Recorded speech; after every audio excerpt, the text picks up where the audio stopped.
السلام علیکم۔ وعلیکم السلام ورحمۃ اللہ وبرکاتہ۔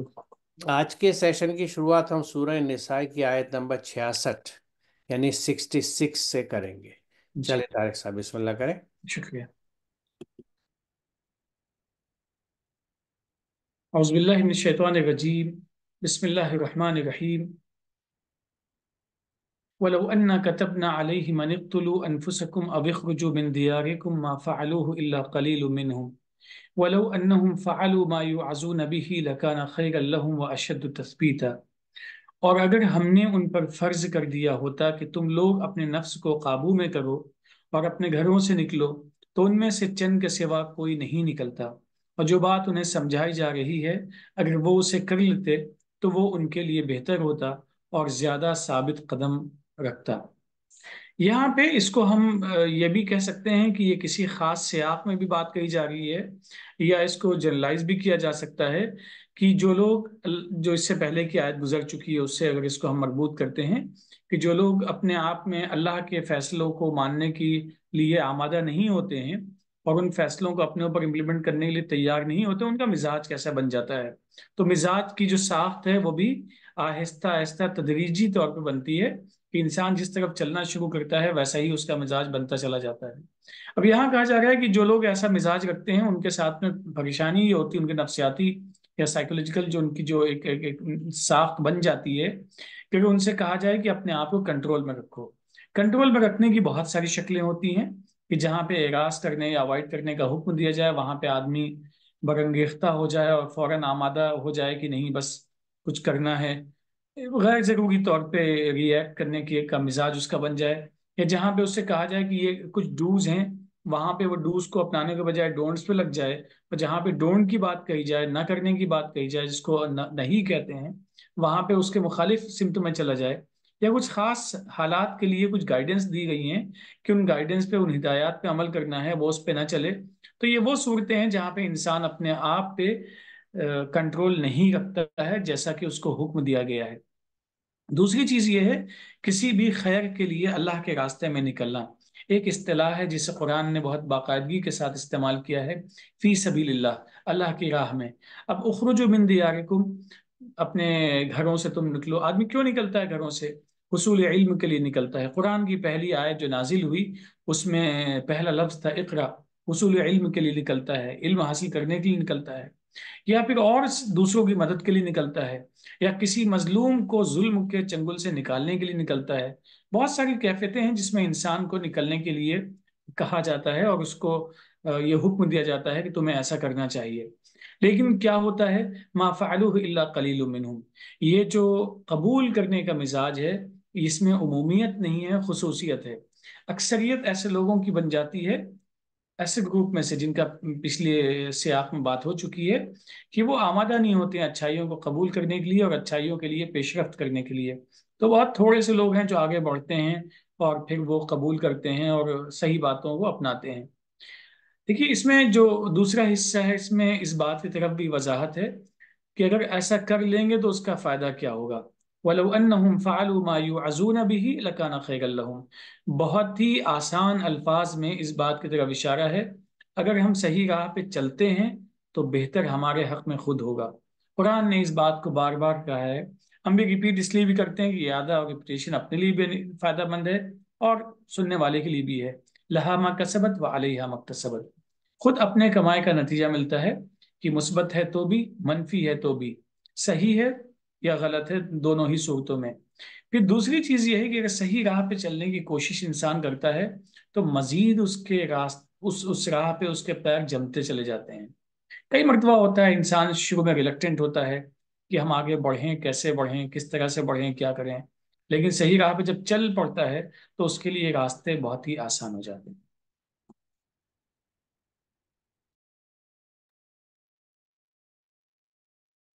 یہاں جو یہ بات کہی گئی ہے کہ اگر ہم ان دو چیزوں کو فرض کر دیتے تمہارے اوپر لکھ دیتے، وہ دو چیزیں کیا ہیں؟ کہ ایک تو یہ ہے کہ اپنے نفس کو، اپنی خواہشات کو جو بھار مستقل مارتی رہتی ہیں، ہم سب کو اپنی زندگی میں تجربہ ہے، ان کو دباؤ، انہیں کچلو، انہیں ختم کرو، قابو میں کرو۔ اور اپنے گھروں سے نکلو. اب دیکھیے نفس جو ہے انسان کا، وہ بائی اینڈ لارج انسان کو اپنی آرام میں، آسائش میں اور سکون میں رکھنے کی کیفیت میں رکھتا ہے، اور اسی کا یہ حصہ ہوتا ہے کہ وہ اپنے کمفرٹ زون میں رہتا ہے. یہاں گھر سے نکلنا کمفرٹ زون چھوڑنا ہے، کہ جو زندگی کی آسانی ہے نا، جس کی طرف نفس کی رغبت رہتی ہے. صبح بھی یہ ہوتا ہے کہ ابھی تھوڑی دیر بعد اٹھ لیں گے، ابھی تھوڑی دیر اور سو لیں. یہ ہے وہ نفس جو آپ کو روکتا ہے اپنی حالت کو بدلنے کے لیے، کسی چیلنج کو لینے کے لیے. تو یہ کیفیت ایسی ہوتی ہے کہ بنیادی طور سے یہی وہ چیز ہے جس سے انسان کو لڑنا ہے، کیونکہ یہی اس کی آزمائش بھی ہے، کہ جو نفسانی خواہشیں اٹھ رہی ہیں، جو چیزیں اٹھ رہی ہیں، ان کو مجھے دبانا ہے، اور جو اللہ کے احکامات ہیں ان کے حساب سے مجھے چلنا ہے. اب اس میں ضرورت جس چیز کی بھی ہوگی، اس کے لیے ہمارا نفس جو ہے وہ کہیں نہ کہیں کوئی جواز لے آئے گا، کہ نہیں ابھی تمہاری صحت ٹھیک نہیں ہے، ابھی تمہاری طبیعت ٹھیک نہیں ہے، تم اسے نہیں کر سکتے، تم رک جاؤ، اوروں کو کرنے دو. وہ کوئی بھی معاملہ، کسی بھی طرح کی جد و جہد ہو، کسی طرح کے اسٹرگل ہو جس کی ضرورت ہے کرنے کی. اور وہی چیز جو ہے ہمیں گھروں میں روکتی ہے، گھروں سے نکلنے سے روکتی ہے. گھروں سے نکلنا جو ہوتا ہے وہ جیسا آپ نے کہا کہ اللہ کے راستے میں جب ہم نکلتے ہیں، اگر ہم مزید اپنی خواہشوں کے لیے گھر سے نکل رہے ہیں تو وہ بات دوسری ہے. کیونکہ یہاں اس چیز کو آپ اس سے جوڑے جو قرآن ایک بتاتا ہے لوگوں کے بارے میں خاص، کہ ان کے پاس آنکھیں مگر یہ دیکھتے نہیں ہیں، ان کے پاس کان ہیں مگر سنتے نہیں ہیں، ان کی عقل پہ یہ کیسے لوگ ہیں. ان سے مطلب نہیں کہ واقعی یہ انہیں دکھائی نہیں دیتا، انہیں دکھائی دیتی ہیں صرف اپنے مفاد کی اور اپنی غرض بندی کی چیزیں. سیلف سینٹرڈ ہونے کی، اپنے آپ میں مگن ہونے کی اتنی زبردست کیفیت ہو جاتی ہے کہ وہ صرف اپنے مفاد کی چیزیں دیکھتے ہیں. انہیں چاروں طرف کے حالات اور چاروں طرف پھیلے ہوئے فساد اور اس میں مبتلا وہ لوگ جو کہیں جہالت میں، کہیں بے علمی میں، کہیں غربت میں، کہیں بھوک مری میں پریشان حال پھرتے ہیں، وہ انہیں نہیں دکھتے. انہیں اپنی خواہشات کے محل بنانے کی فکر ہوتی ہے. تو یہ کیفیت جب ہوتی ہے تو انسان جو ہے وہ صرف اپنے اس نفس کی زندگی جیتا ہے، جس کو دبانے کے لیے یہاں کہا جا رہا ہے کہ اپنے اس نفس کو جو تمہیں ان کیفیتوں کی طرف لاتا ہے، اور لہٰذا جب اس کو کنٹرول کرو گے تو گھر سے نکلو کار خیر کے لیے، اللہ کے راستے میں نکلنے کے لیے. اور جو ایسا کرے گا، اچھا یہ ایک بات اس سے پہلے ہی کہی گئی کہ اگر اس چیز کو فرض کر دیتا اللہ تعالیٰ تو صرف چند لوگ نکلتے، کیونکہ قرآن جیسا کہتا ہے کہ اکثریت بھٹکی ہوئی ہے، لوگ خواہشات کے تابع رہتے ہیں، اس لیے نصیحت بہت کم لوگ پکڑتے ہیں. تو چند لوگ نکلتے. لیکن اہم بات جو یہ بتائی جا رہی ہے کہ اگر یہ بات جو انہیں سمجھائی جا رہی ہے، کیا سمجھائی جا رہی ہے؟ کہ اس بے قابو نفس کو دباؤ کچھ لو اور گھروں سے نکلو. یہ اخراج وہی ہے جس کے لیے ہماری پوری قوم کے لیے کہا جاتا ہے کہ اخرجت للناس، ہمیں پوری انسانیت کے لیے بھیجا گیا ہے، وفا کیا گیا ہے کہ اٹھو اور چلو ان کے لیے، ان کی خدمت کرنے، ان کو صحیح راستہ دکھانے. خود صحیح راستے پہ چلو تاکہ دوسرے لوگ بھی اسی راستے پہ آئیں، بجائے اس کے کہ کہیں کھڑے ہو کے تقریر کرنے لگو کہ صحیح راستہ وہ ہے ادھر چلے جاؤ. آپ خود اس پہ چلیے تو لوگ آپ کی طرف آئیں گے، آپ کے ان اچھے کاموں سے متاثر ہوں گے. تو اگر اس راستے کو لوگ سمجھ لیتے تو وہ ان کے لیے بہتر ہوتا. کیوں کیوں بہتر ہوتا؟ کیونکہ اس کی وجہ سے ان کو ایک ثبات، اسٹیبلٹی ملتا، ایک توازن ملتا اپنی زندگی کے اندر. اور یہ جو اسٹیبلٹی ہے، جو ثبات ہے، جو صحیح معنوں میں صحیح اقامت دین سے آتا ہے، اللہ کے احکامات کو قائم کرنے سے آتا ہے، تو یہ ثبات جو ہے یہ خود انسان کی اپنے سکون کی وجہ بنتا ہے اور اس کی اپنی نشو و نمو کا حصہ بنتا ہے. ان نکات کو کچھ کو اگلی آیت میں اور وضاحت کی گئی ہے، اس کو ہم لے لیتے ہیں. نیکسٹ آیت لے لیں طارق صاحب.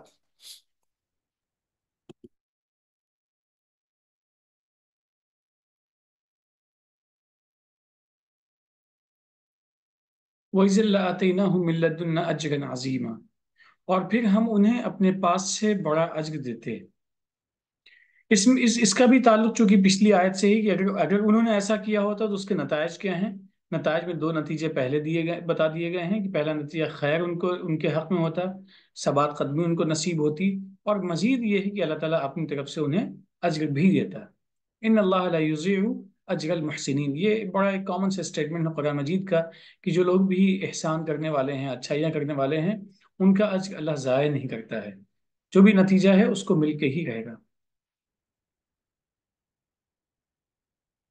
ٹھیک۔ سوری، میں یہ کہہ رہا تھا اگلی بھی لے لیجئے تو پھر اس کو جی سم جی اپ جی، کرتے ہوئے لے لیں گے۔ مناسب۔ وَلَهَدَيْنَاهُمْ صِرَاطًا مُسْتَقِيمًا، اور ہم انہیں ایک سیدھی راہ دکھا دیتے۔ تو گویا اس طریقے سے جو لوگ اس بات کو مان لیتے ہیں، انہیں یہ چار چیزیں ایسی ہیں جن کا یہاں پہ ذکر کیا گیا ہے۔ اور اگر کسی کو صراط مستقیم دکھا دیا گیا، تو گویا کہ ایک چیز اس کو ڈاکٹر صاحب بڑی مختصر انداز میں قرآن یہاں پہ کہتا ہے کہ اگر ہم صحیح راہ پہ چلیں گے تو ہمیں صحیح راہ پہ چلنا نصیب مزید ہوتا چلا جائے گا۔ یہ محض نصیب کا جو مفروضہ ہم نے بنا رکھا ہے کہ ہوگا تو ایسا ہوگا، وہ اس کو بالکل یہ منہدم کر دیتا ہے کہ کوشش ہمیں خود کرنی ہوگی، ہم صحیح راہ پہ چلیں گے تو اس کے نتیجے میں یہ ہوگا کہ اللہ تعالیٰ مزید صحیح راستہ ہم کو دکھاتا چلا جائے گا۔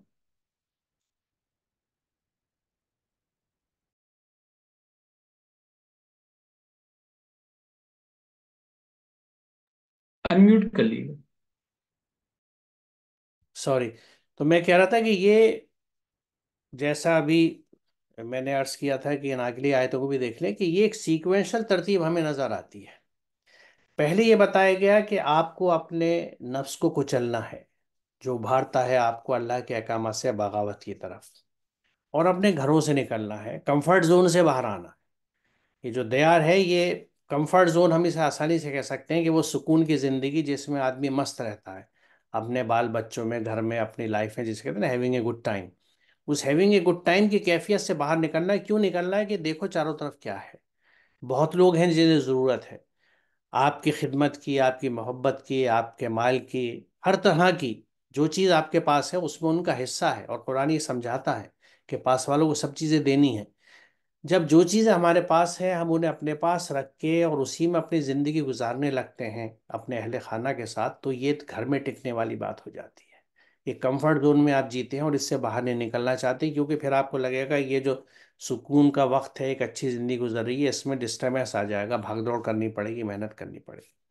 لیکن جو یہ لوگ کر لیتے ہیں، اس کے بعد کی آیت میں کہا گیا کہ انہیں اپنے پاس سے بڑا اجر دیتے ہیں۔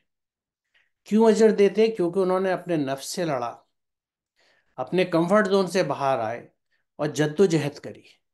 جد و جہد کری اللہ کے راستے میں، اللہ کے احکامات پہ عمل کرنے کے لیے، اور اللہ کے احکامات کو عملاً دوسروں تک پہنچانے کے لیے۔ جب یہ لوگ ایسا کرتے ہیں تو اس کے بعد تیسری جگہ یہ کہا جا رہا ہے اگلی آیت میں کہ ہم انہیں ایک سیدھا راستہ دکھا دیتے ہیں۔ یعنی ہم جو سیدھا راستہ دکھانے کی وجہ کیا ہوئی؟ سب سے پہلی بات کہ انہوں نے صحیح عمل کیے، اپنے نفس سے لڑے، جد و جہد کری پہلے نفس کے ساتھ، پھر کمفرٹ زون سے باہر آئے، گھروں سے باہر نکلے اور اللہ کے راستے میں کام کیا، عملاً جڑ گئے اللہ کے راستے میں، تو اس کا انہیں اجر ملا۔ اور چونکہ وہ اچھے راستے پہ چل پڑے تھے، لہٰذا اللہ تعالیٰ نے پھر اس راہ کو ان کے لیے واضح کر دیا، جیسا آپ نے فرمایا۔ کیونکہ اس کا دوسرا رخ بھی قرآن پیش کرتا ہے کہ جب ان کے راستے ٹیڑھے ہو گئے، ان کی حرکتیں ٹیڑھی ہو گئی، تو اللہ نے ان کے قلوب ٹیڑھے کر دیے، یعنی اللہ کے قانون نے کر دیے۔ اور وہ کس طرح ہے کہ جب ہم 12 سیشنز میں ڈسکشن ہوا ہے کہ جب ہم اللہ کے احکامات کے خلاف کام کرتے ہیں تو اس کے برے اثرات ہمارے چاروں طرف بھی آتے ہیں، کیونکہ ہمارے چاروں طرف کے لوگ ہم سے مطمئن نہیں ہوتے، چاہے ہمارے گھر کے لوگ ہوں، پڑوسی ہوں، یا ورک پلیس کے لوگ ہوں، ہمارے کاروبار کے، نوکری کے آس پاس کے جو لوگ ہمارے ساتھی ہوتے ہیں، وہ ہم سے مطمئن کبھی نہیں ہو سکتے، کیونکہ ہم اللہ کے اگر احکامات کے حساب سے نہیں چلتے تو نہ ہمارا اخلاق ٹھیک ہوگا، نہ ہمارا کردار ٹھیک ہوگا، نہ ہمارے معاملات ٹھیک ہوں گے، اور نہ ہم لوگوں کے لیے ہیلپ فل ہوں گے، نہ دینے والے ہوں گے، ہمیشہ لینے والے ہوں گے، لیتے رہیں گے، نوچتے رہیں گے، دیکھتے رہیں گے۔ تو ایسے لوگوں سے ان کی سوسائٹی بھی خوش اور مطمئن نہیں ہوتی، خود ان کے اندر بھی اطمینان نہیں ہوتا، اور ان بد اعمالیوں کی وجہ سے ان کے نفس کی گروتھ متاثر ہوتی ہے، خراب ہونے لگتی ہے، نیگیٹو ہونے لگتی ہے، اور ایک طرح سے جیسے عام زبان میں ہم کہہ سکتے ہیں کہ ان کا قلب سیاہ ہو جاتا ہے۔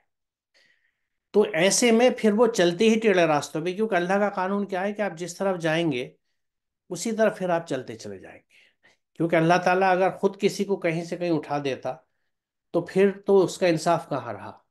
جو کسی ایک کے ساتھ پارشل برتاؤ ہو جاتا کہ اس کو سیدھے راستے پر رکھ دیا اٹھا کے، اور دوسرا وہی چلتا رہا. اس کی تو کوشش ہمیں خود کرنی ہے. اس کا اپوزٹ سین کیا ہے کہ جب ہم صحیح کام کرنے لگتے ہیں، عملاً اتر جاتے ہیں اس پہ، تو نہ صرف ہی کہ ان کاموں کا اجر ملتا ہے، بلکہ وہ جو سیدھی راہ ہے وہ ہمارے لیے واضح ہو جاتی ہے، اس پہ چلنا ہمارے لیے آسان ہو جاتا ہے. اور یہ جو تیسری آیت ہے 68، اس میں اس چیز کی وضاحت کی گئی ہے. یعنی ہم اگر یہ دعائیں مانگتے رہیں جو ہم ہر نماز میں سورہ فاتحہ میں مانگتے ہیں، کہتے ہیں نا صراط المستقیم، تو یہ اس کا جواب صحیح معلوم ہے کہ آپ اگر طلب کر رہے ہیں سیدھا راستہ، تو اس تک پہنچنے کا طریقہ یہ ہے جو ان 3 آیتوں میں سم اپ کیا گیا ہے، 66، 67، 68 میں، کہ سب سے پہلے اپنے ان خواہشات سے لڑیے، انہیں دبائیے جو آپ کو اللہ کے راستے کی طرف آنے سے روکتی ہیں.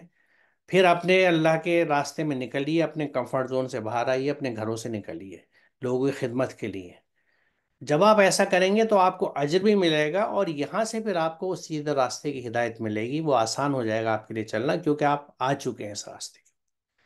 پہل ہمیں کرنی ہے، اٹ از اور کال، اٹ شوڈ بی اور انیشیٹو، کہ ہم جب سیدھے راستے کی طرف آ جاتے ہیں.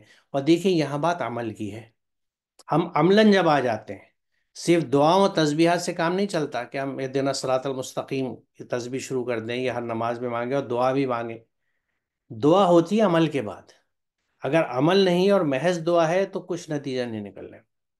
یہاں تلقین ان تینوں آیتوں کی سیکوینس آپ دیکھیں تو یہی ہے کہ پہلے آپ کو کھڑا ہونا ہے. اور یہ بات جو پہلی 66 میں کہی گئی تھی کہ اگر یہ سمجھتے تو ان کے لیے یہی بہتر تھا، اور اس سے انہیں اسٹیبلٹی ملتی، استحکام ملتا ان کو، ان کی زندگیوں کو، ان کے معاملات کو، اور اللہ کا اجر ملتا، اور سیدھے راستے کی طرف اللہ تعالیٰ ان کو دکھا دیتا.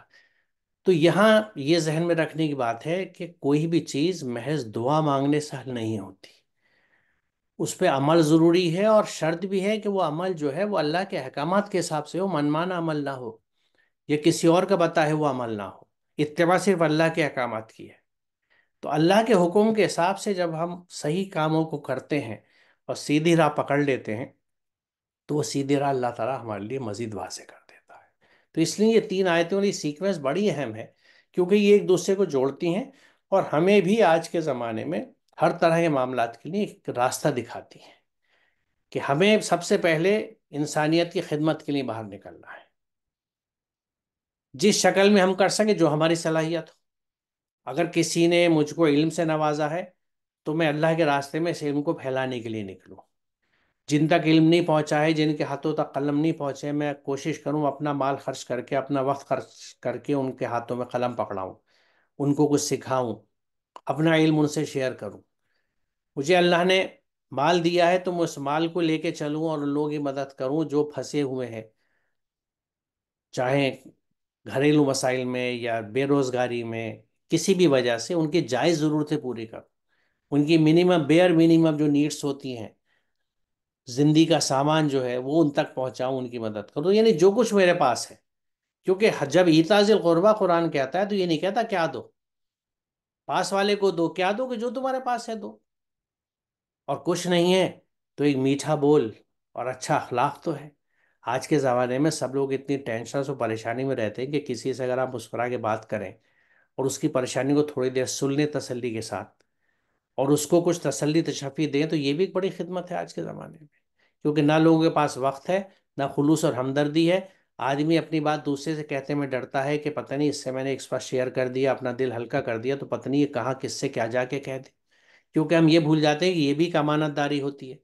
کسی نے آپ کے اوپر کنفائڈ کیا، آپ تک اپنی باتیں پہنچائیں، شیئر کریں، تو یہ اب امانت ہے آپ کے پاس اس کی، اور آپ اس کا ذکر کسی سے نہیں کریں گے، ورنہ وہ بھی خیانت ہوگی امانت کی، اور اس کے گناہ گاری ہمارے اوپر. تو میرے خیال میں یہاں طارق صاحب رکتے ہیں آج. جی مناسب ہے. اللہ اگلے سیشن میں اس سے آگے چلیں گے. انشاءاللہ. السلام علیکم. وعلیکم السلام ورحمۃ اللہ.